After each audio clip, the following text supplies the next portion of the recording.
Bom dia, meus irmãos. Hoje, dando continuidade às nossas breves devocionais no livro de Atos, começamos então no capítulo 2. E para começar, eu gostaria de recapitular um pouco daquilo que vimos no primeiro capítulo do livro.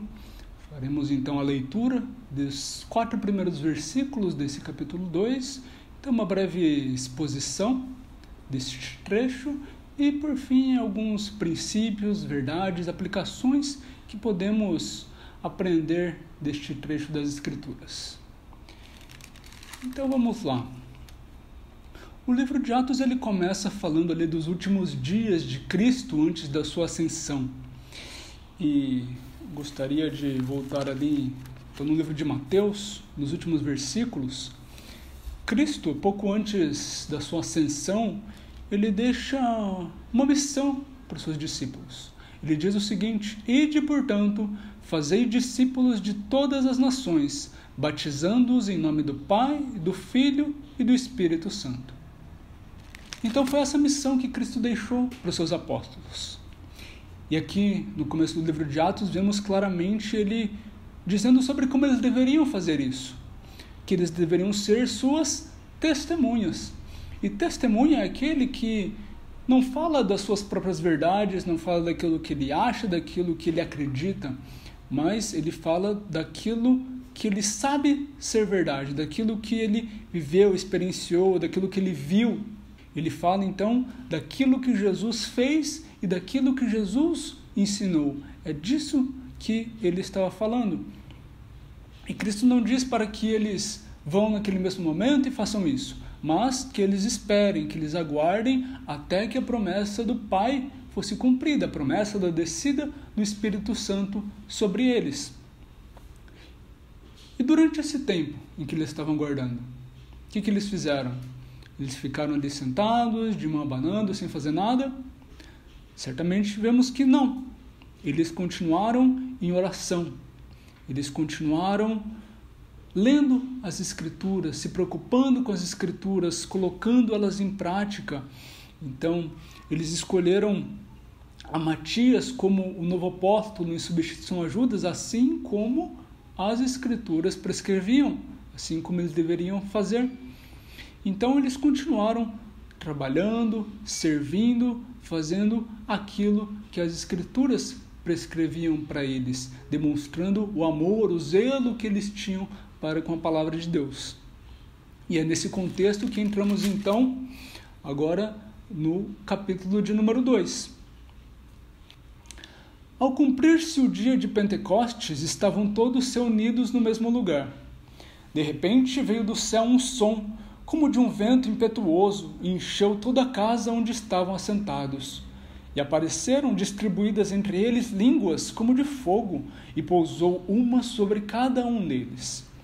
Todos ficaram cheios do Espírito Santo e passaram a falar em outras línguas, segundo o Espírito lhes concedia que falassem.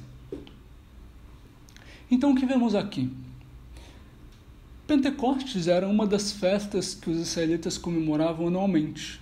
Então, por esse motivo, eles estavam todos ali reunidos nesse dia. E Pentecostes vem do grego, Pentecoste, que significa 50 dias, um período de 50 dias, porque ela era comemorada 50 dias depois da Páscoa. E se assim o era, Cristo tendo passado 40 dias com eles, então cerca de 10 dias depois da ascensão de Cristo foi que isso aconteceu.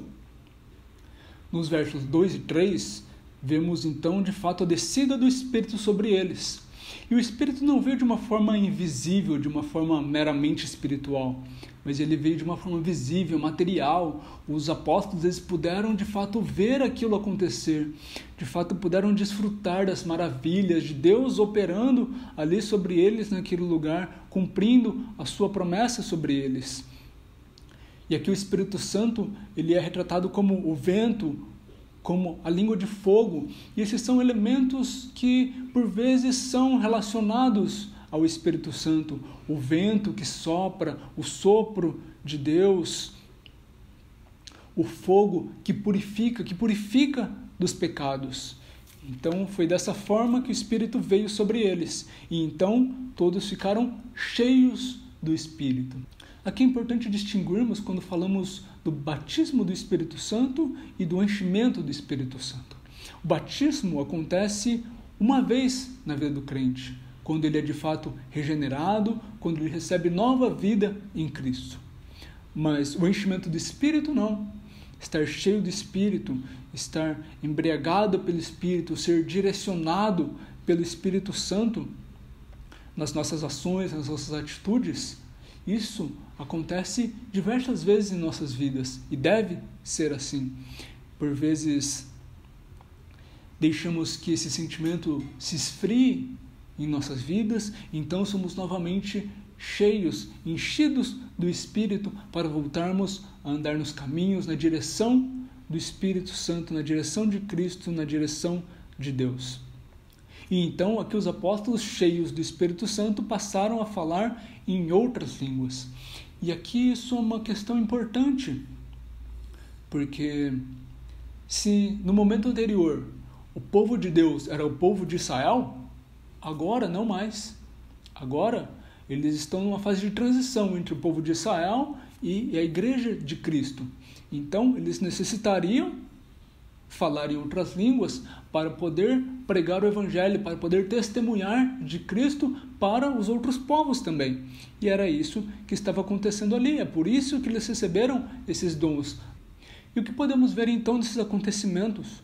Nós vemos em tudo isso a mão de Deus operando sobre eles, a mão de Deus guiando cada passo daquilo que acontecia. Cristo deixou uma grande missão para eles. Eles fizeram a sua parte em continuar orando, continuar lendo as Escrituras, continuar fazendo aquilo que as Escrituras prescreviam a eles, mas todo o resto, quem fez a obra foi Deus. Vemos isso então acontecendo num dia em que estariam todos ali reunidos juntos para juntos testemunharem daquele milagre acontecendo, do Espírito descendo sobre eles e então ali sendo capacitados a andar nos caminhos de Deus, sendo cheios do Espírito Santo e também em questões práticas, falando em outras línguas, que eram o poder, eram as habilidades que eles necessitariam para cumprir com a sua missão, para falar de Cristo para os outros, para testemunhar de Cristo para os outros. E logo em seguida veremos então Pedro também sendo capacitado a pregar para as multidões. E tudo isso vem do Senhor. Aprendamos a obedecer, a fazer aquilo que Deus nos ordena que façamos, e não a desejar grandes coisas, grandes obras. Isso não está nas nossas mãos. Isso está nas mãos de Deus, aquele que aprouver a Ele, que faça grandes coisas, que seja reconhecido, assim o será. Mas essa não é a nossa parte. A nossa parte é obedecermos e cumprirmos com os seus mandamentos, glorificando, honrando a Deus em todas as coisas, e todo o resto Ele fará. Então, assim como vemos que Ele fez aqui e fez durante toda a história da igreja, continua fazendo em nossas vidas e continuará operando e fazendo com que as coisas aconteçam até que todos os eleitos de Deus possam ouvir a sua palavra, ouvir o Evangelho, ouvir do testemunho de Cristo, das verdades de Deus. Então, quando estiver cumprida essa grande missão, Cristo há de voltar. E esse é o nosso conforto. Nisso podemos descansar, porque não depende dos nossos próprios esforços, mas isso tudo é obra de Deus. Então nisso podemos ter a certeza de que chegaremos lá, de que a missão que Cristo nos deixou será cumprida e será completa. Descansemos então nessas verdades, trabalhando naquilo que nos cabe e descansando então na soberania, no amor, no poder do nosso grande e amado Pai.